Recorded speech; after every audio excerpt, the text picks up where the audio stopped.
Serenity Private Hospital is not only known for its premium services but also for its exclusive focus on the elite. Over the years, it has become a destination for successful business people and the wealthy seeking exceptional medical care. Once proud of its philosophy that every patient deserves to be treated, Serenity now seems far removed from its core values. In the polished corridors, amidst sharp suits and respectful gazes, ordinary patients are easily overshadowed. One morning, Mr. Moore, the hospital's founder and largest shareholder, arrives at the main entrance unnoticed. Dressed in humble clothes, worn-out shoes, and a modest gait, he doesn't announce his arrival nor demand any special treatment. He simply walks in as an ordinary patient with one clear purpose: to check whether the philosophy he spent his life building still exists. At the reception, the scene is exactly as Mr. Moore expected.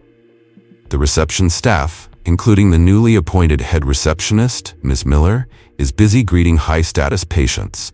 Their cheerful laughter and eager glances are reserved for those with wealthy appearances. Mr. Moore stands quietly waiting. He speaks up a few times, requesting an appointment, but no one acknowledges him. The staff ignores him completely, leaving him in confusion. Just as Mr. Moore begins to feel completely overlooked, a soft voice greets him. "How may I assist you, sir?" It is Alice, an intern receptionist.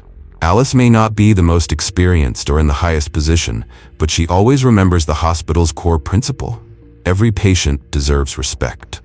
She steps forward with a sincere smile, listens attentively, and guides Mr. Moore to the desk. Despite his preparations, Mr. Moore is moved by her small but meaningful act. He quietly observes Alice and realizes that there are still people like her, holding on to the light of humanity in a place that has become increasingly cold. However, he doesn't expect what will happen next to escalate the situation to its peak and challenge Alice's resolve against the wave of unfairness. As Alice is assisting Mr. Moore with the paperwork, the atmosphere suddenly shifts. A group of people enters the hospital lobby, led by Mr. Clarke, a successful businessman and VIP patient. Mr. Clarke immediately draws the attention of all the staff, and Miss Miller, recognizing him, rushes forward, leaving the patients waiting behind. "Mr. Clarke, it's such a pleasure to see you today," she says warmly, forgetting everyone else in the lobby. "We've prepared a VIP room for you. Please follow me." Mr. Moore, sitting quietly next to Alice, watches this scene unfold. His eyes darken with sadness as he sees the stark contrast in the way Miss Miller greets Mr. Clarke compared to her earlier indifference toward him. His aged eyes flash with a glimpse of despair, but he remains silent, bowing his head in acceptance, knowing his earlier fears have come to fruition. Amidst the commotion, Miss Miller casts a glance at Alice, frowning in annoyance when she notices Alice continuing to assist Mr. Moore. "Alice, take care of that patient later. Come here and welcome Mr. Clarke," Miss Miller demands. Alice looks up, surprised but calm. She meets Mr. Moore's gaze, one of endurance, and takes a deep breath. "Miss Miller, Mr. Moore arrived first. I believe I should finish his paperwork first," she responds. Miss Miller, now visibly irritated, hisses, "Alice, this is Mr. Clarke, a VIP patient. We must prioritize him. Do I need to remind you again?" Alice remains calm, smiling gently, and looks back at Mr. Moore. Their eyes meet once again, and in that instant, Mr. Moore sees not a plea or anger in her eyes, but a quiet resolve, almost as if she is waiting to see how he will react. "I'm sorry, Miss Miller," Alice responds, "but Mr. Moore has been waiting for a while, and I need to finish his paperwork first. Afterward, I'll assist Mr. Clarke." Her calm yet firm words reverberate in the lobby, drawing attention from everyone around. Miss Miller's face contorts in frustration as she snaps, "You don't understand that this hospital thrives because of VIP patients like Mr. Clarke. Don't make me report your behavior to the director." Mr. Moore remains silent, but the tension in the air is thick. He knows that a single word from him could ease Alice's burden, but he stays quiet, wanting to see if she will stand firm. He wants to witness her courage in upholding the values he once instilled in this place. Just then, Mr. Clarke steps forward, his voice dripping with arrogance. "Do you not understand that my time is more valuable than others?" he sneers. "Are you wasting my time on this?" Alice, still calm, bows her head slightly but does not move from her position. "I respect you, sir, but I believe every patient is equal. Mr. Moore arrived first, and I need to finish his paperwork first." Mr. Moore looks at Alice again, a mixture of admiration and pain in his heart. Alice, a young woman without power or status, stands her ground, defending the very values this hospital was built on. Mr. Clarke laughs, mocking, "You think equality will save this hospital? It's people like me who keep this place running." Ms. Miller steps in to berate Alice even further. "Don't you understand, Alice? This hospital is not here for your personal ideals. You're being selfish and impractical. Do you even realize what would happen if Mr. Clarke left for another hospital?" Alice takes a deep breath, gathering her composure. "I'm not doing this out of personal emotion," she says. "I just believe that all patients deserve to be treated fairly. I think that's the core value this hospital was built on." Her words hang in the air and everyone goes silent.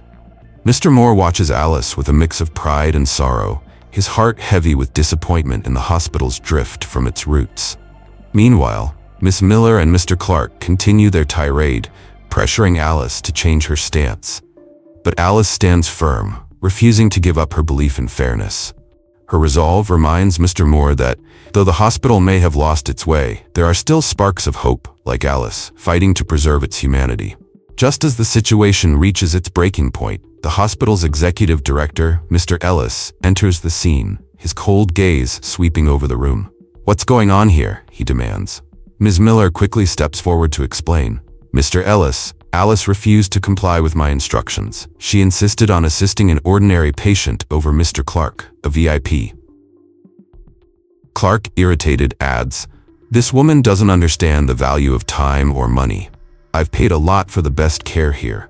Mr. Ellis, who's been quietly observing, turns his gaze to Alice. "Alice, explain yourself. Why didn't you follow the instructions of your superior?" His tone is sharp, but Alice, taking strength from Mr. Moore's silent support, calmly explains, "I respect Mr. Clarke, but Mr. Moore arrived first. I believe the hospital should serve patients in the order of arrival, as that reflects fairness." Mr. Ellis's expression softens slightly. He has heard Alice's reasoning, but he remains skeptical. "Do you think this idealism can sustain the hospital?" he asks. Alice answers resolutely, "Yes. It is the very foundation of why this hospital exists." The tension is palpable as Mr. Ellis takes a long, hard look at Alice. Finally, he speaks, his voice much softer now. "I think it's time to remind everyone here of what this hospital stands for. We're not just here to treat the wealthy. We're here to serve everyone with respect, regardless of their status." The entire lobby falls silent as Mr. Ellis announces that Mr. Moore, the founder of Serenity, has been watching everything unfold. He is the one who established this hospital with the belief that all patients deserve equal care. The revelation leaves the staff in shock. Mr. Moore then addresses the room, reminding them that Serenity is not just a business, it's a place of healing and hope. It exists not to serve the rich, but to respect the dignity of every patient. In the end, Alice is praised for her courage and commitment to the hospital's core values, while the hospital's leadership is reminded of its true purpose, not just to grow in wealth, but to nurture humanity. As we continue to witness stories like this, we must remember the timeless importance of fairness and compassion, values central to detective tales, where every mystery reveals the truth that binds us together.